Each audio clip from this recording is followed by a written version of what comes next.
Vous êtes commissaire aux services financiers. C'est un mot sur les paradis fiscaux, parce qu'on parle beaucoup d'économie, d'austérité imposée aux populations.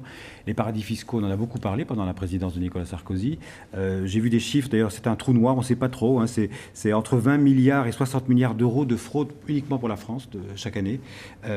Vous avez l'impression que malgré les progrès qui ont été engrangés, en particulier par l'OCDE, vous avez l'impression que c'est un combat perdu d'avance, la lutte contre les paradis fiscaux? Non, ce n'est pas un combat perdu d'avance. C'est un combat que l'on gagne jour après jour.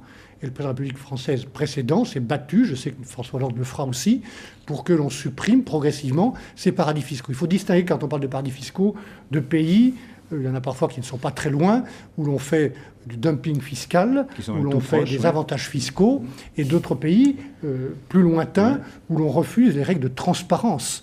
On ne sait pas qui apporte quel argent.